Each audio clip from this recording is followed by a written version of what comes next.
예, 이제는 서울시장 보궐선거 여당 얘기를 좀 해보겠습니다.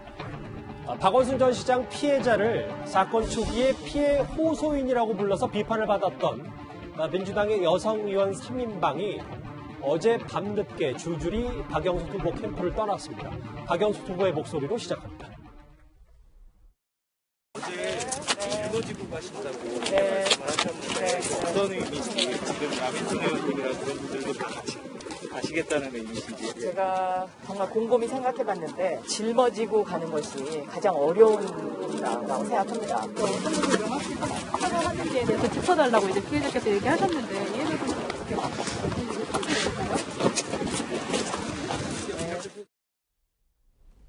일단 어제 저녁부터 밤늦게까지 진선미, 남인순, 고민정 이 세 의원이 캠프에서 자진 사퇴를 했거든요. 근데 이현정 의원. 네.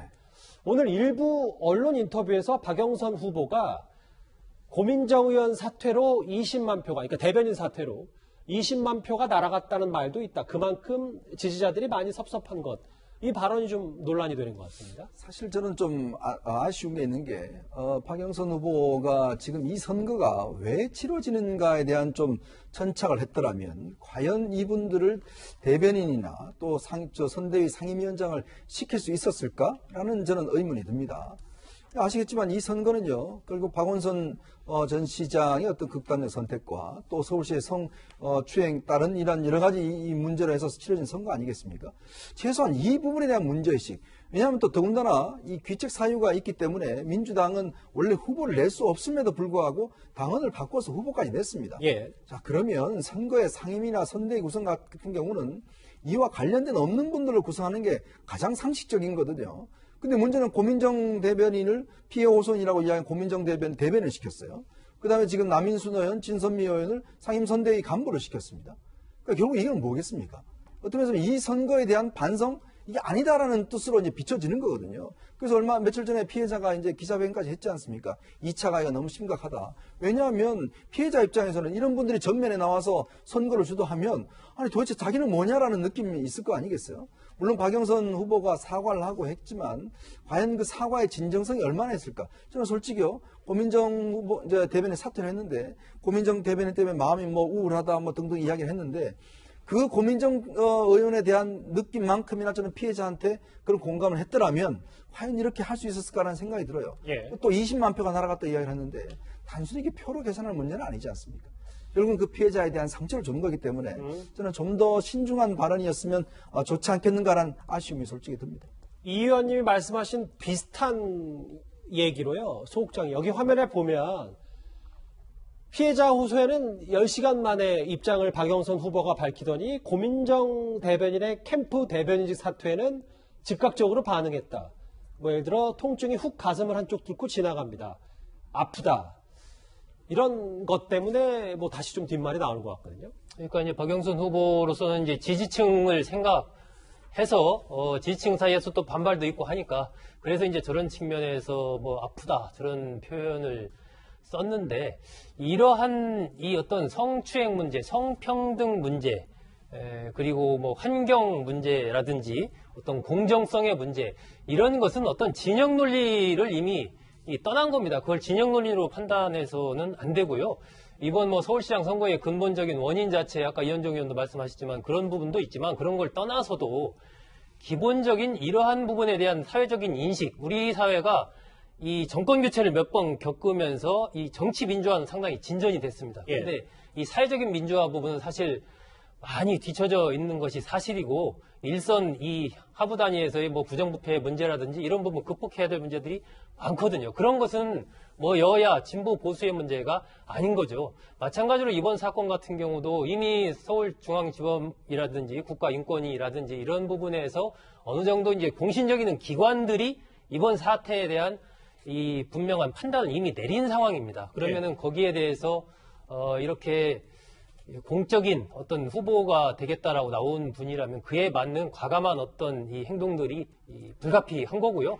피해자가 이번에 나서서 됐지만 사실은 나서기 전에 그런 부분들이 좀 사전에 이루어졌으면 더 좋지 않았을까 싶고 아까 20만 표 얘기를 했는데 예. 그냥 만약에 캠프에 뭐 선거 본부장 이렇게 해서 그냥 가지 않습니까?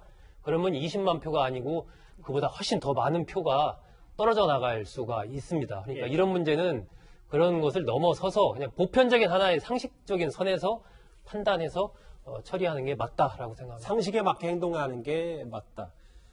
최 교수님, 그런데 물론 뭐 박영선 후보도 입장을 낼 만큼은 내고 있고, 뭐 캠프에서 이 관계자 여성 3인방도 사퇴를 하긴 했지만 여전히 뭐 민주당 내 물론 뭐 친박원순계라고 불리는 의원이긴 합니다만 일부에서는 페미니즘 관련 소모적 논쟁을 끝내고 여성 서울시장의 등장이 중요하다. 뭐 진해연 부부장검사도 뭐 이런 얘기를 했는데 이러면서 또 여러 가지 얘기들이 좀 나오는 것 같거든요. 뭐 진의원 검사 얘기는 무슨 뜻인지 잘 모르겠어요. 항상 내 인생에 대한 통제권은 내가 가지는 것이 가장 중요하다는 꼭 알려드리고 싶다 이런 얘기인데 이게 뭐 직접적으로 피해자분과 무슨 연관이 있는지 제가 잘 모르겠고요. 윤준병 의원 얘기 중에 이제 앞부분이 저는 문제라고 봐요. 페미니즘 관련 소모적 논쟁은 끝내고 이 부분은 사실 문제가 있어요. 여성 시장의 등장은 뭐 저는 충분히 얘기할 수 있는 부분이라는 생각이 들어요. 그러니까 페미니즘 부분들을 좀 더 강조하기 위해서 여성 시장이 들어와야 된다. 이건 주장할 수 있는데 페미니즘 관련 소모적 논쟁이란 말이 저는 이게 이제 피해자한테 상당히 아픔을 줄 수 있는 단어예요. 그러니까 이 문제를 계속 거론하는 것 자체를 그만해야 된다라고 얘기가 들릴 수 있거든요. 이거는 하면 안 되는 발언 중에 하나라고 저는 생각해요. 그래서 윤준병 의원의 저 말은 쓸데없이 긁어 부스럼이에요. 저런 말 안 하시면 되잖아요. 가만히 있으시면 되는데 뭐 여성 시장이 등장하는 것 뭐 찬성한다 이렇게만 얘기했으면 됐을 텐데 저 앞부분을 얘기하는 바람에 논란이 되고 있어서 저런 발언들이 결국은 뭐 본인의 의지라 하더라도 저런 발언 하나하나가 선거에 영향을 미친다는 걸 고민하신다고 하면 가능한 한 이런 논란이 될 수 있는 발언들에 삼가하는 게 제일 좋다는 생각이 듭니다. 민주당 입장에서는 마이너스다 이렇게 네, 보시죠. 그렇죠. 예. 저는 여성시장, 저도 여성이니까 여성 정치인들이 유리천정을 깨고 이제 사회 고위 관료층이나 아니면 선출직에 진출하는 게 바람직하다고 생각합니다. 근데 여성이라고 성인지 감수성이 남성보다 항상 개개의 인격을 이제 비교했을 때 더 우수한 건 아닌 거예요. 왜냐하면 아까도 이제 그 피해 호소 3인방에 대해서 얘기가 쭉 나왔지만 고민정, 진선미, 남인순 이 세 명의 의원 아니에요. 피해 호소 3인방이라고 하는데요. 고민정 의원은 문재인 대통령, 인권 변호사 출신이라 그러면서 인권 문제는 항상 피해자 중심주의로 접근해야 된다라고 주장하셨잖아요. 근데 거기 청와대 대변인이었어요. 그리고 진선미 의원이요. 여성가족부 장관을 했던 분이에요. 네. 근데 피해 호소인 이런 주장하셨잖아요. 그리고 남인순 의원은요. 여연 출신이에요. 이 여성단체는 80년대에 그 위력에 의한 그 성범죄 이런 부분을 이제 집단 행동을 효율적으로 하자고 만들어진 단체 출신이에요. 네. 여기서 그 사무총장을 대표를 하고 그 경력으로 국회에 진출하신 그리고 여성목의 최고위원까지 하신 분인데 이런 분들이 피해 호소 3인방이라는 얘기를 듣고 있으니 무슨 성인지 감수성이 있겠어요. 그리고 박영선 후보의 경우에 특검을 관철시켰잖아요. 먼저 그 LH 관련해서 네. 특검하자고. 근데 사실 특검이라는 게 민주당에서는 이게 국수본도 무시하고 그다음 검찰개혁 방향을 이제 틀어서 하는 그런 선회하는 그런 거니까 부정평가하는 거잖아요. 검찰개혁 방향에 대해서도. 그러니까 받아들이기 어려운데 서울시장 선거가 너무 중요하고 후보가 요청하는 건 다 들어줘야 된다고 생각하니까 특검도 받아들였잖아요. 근데 이렇게 힘이 있는 박영선 후보가 이 세 명에 대해서도 이 진퇴 여부를 본인이 결정할 수 없는데 이런 분이 서울시장이 되면 지금 서울시에 있는 공무원들 중에서도 이 피해자에 대해서 2차 가해 의심을 받는 분들도 알겠습니다. 여러분들이 있다고요. 근데 그렇게 해서 무슨 성인지 감수성이 나아지는 시정을 펼치겠습니까?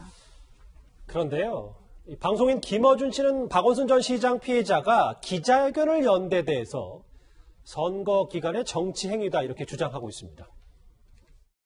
어제 메시지 핵심은 민주당 찍지 말라는 거 아닙니까? 그동안의 얘기와 어제 행위 둘이 섞이는 건 선거기간에 적극적인 이제 정치 행위가 되는 것이고 본인이 그러고 싶으면 그럴 자유는 얼마든지 있습니다.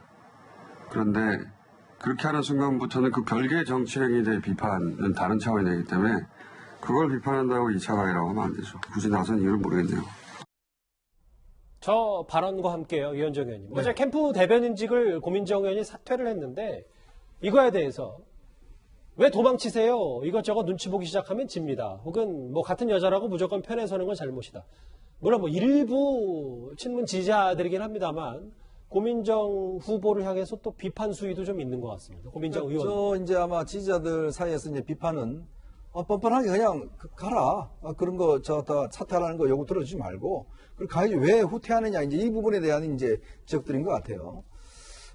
근데 참 이게, 그러니까 지금 아까 우리가 초대에 말씀드렸던 이해찬 전 대표가 이제 등장을 해서 LH 사태 관련된 이야기 뭐 등등 이야기 했지 않습니까?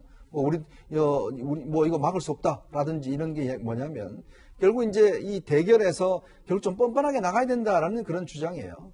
근데 한 번만 좀 생각해 보시죠. 이 문제가 사실은 정말 여성들의 인권, 어디서 내 가족 중에서 이런 어떤 당했다고 생각을 한번 해보십시오.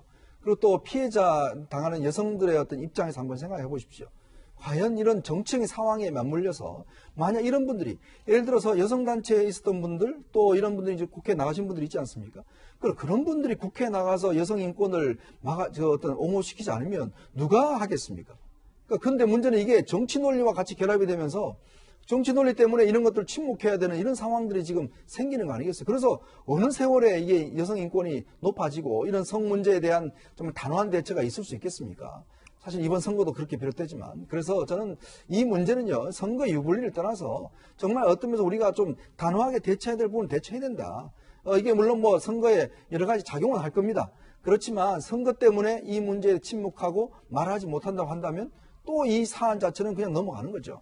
그래야 사회가 좀 발전한다고. 그렇죠. 우리 사회가 자꾸 이렇게 진보를 해야 되잖아요. 예. 그러면 오히려 저는 여당에 들어가신 분들 중에 여성 의원들 중에서 평생 여성운동 한 분들 많아요. 예. 그분들이 왜 국회에 갔겠습니까? 그리고 또 그분들이 자랑합니다. 나 평생 여성운동 했다라고 해서 국회의원 됐어요. 그러면 정말 자기의 이 배지나 이 국회의원직보다는 그런 가치에 대해서 신뢰해주면 박수 받을 수 있지 않겠어요? 그리고 이분들이 정치를 하면 내 있을 때 이거 정말 이뤄냈다라고 떳떳하게 이야기할 수 있지 않겠습니까? 예. 그런데 우왕좌왕한 거는 뭐 박영선 후보나 캠프만의 문제는 아니고요. 여당 지도부의 대응도 여러 뒷말을 낳고 있습니다. 기자회견 관련해서 제가 언급할 내용은 제가 사실 없습니다. 고민하고 있다. 피해자가 더 이상 무거운 짐에 눌리지 않고 아무 불편 없이 일상으로 정상 복귀할 수 있도록 책임을 다하겠습니다. 소 국장님, 뭔가 여당 지도부도 이거에 대해서 일괄적인 대응이나 한 목소리를 내는 대응들이 좀 이번엔 조율되지 않은 것 같다는 생각도 드는데요. 사실 이 부분이 이제 박원순 전 시장이 그 사건이 생겼을 때에도 여러 가지로 이제 민주당 지도부가 좀 헷갈리는 그런 모습을 보여줬던 게 있죠. 이거 두 가지 측면인데 지금 상황에서는 어쨌든 4.7 재보궐선거를 앞두고 이 문제가 이슈로서 이게 부각되는 것 자체가 사실은 여당 입장에서는 그렇죠. 좋은 일이 아닌 거죠. 그 부분에 대한 당혹감 같은 것이 있는 것이고 또 하나는 이제 어쨌든 박원순 전 시장과 관련된 이러저러한 인연이 있는 분들이 아무래도 민주당에 많다 보니까 그런 부분들이 쭉 남아 있기 때문에 이제 현재 여러 가지 상황 자체를 인정을 하면서도 한편으로는 흔쾌하게 그런 부분을 이렇게 단호하게 매듭짓지 못하는 그런 모습을 보이는 것인데 아까도 제가 말씀드렸다시피 이런 부분은 어쨌든 책임지는 모습, 특히 집권 여당으로서는 그런 부분들이 굉장히 중요한 거고요. 어떤 사과를 할 때도 그냥 사과한다, 통감한다 이런 표현보다는 그러니까 왜, 무엇을 누구에게 사과하는지 그걸 좀 분명히 할 필요가 있는 거고요. 이 당사자로 지목된 이런 의원들이나 그런 분들은 사실은 피해자와 직접 만나서 피해자도 뭐 그걸 요구를 했지만 직접 사과를 하는 게 피해자의 그런 아픔, 2차 가해 등등을 좀 줄일 수 있는 조금이나마 위로할 수 있는 그런 모습이 아닌가 하는 생각입니다. 서울시장 보궐선거 관련해서 야당과 여당 이슈 하나하나씩 만나봤습니다. 이 소식은 여기까지고요. 다음 주제 서초동 대검찰청으로 한번 가보겠습니다.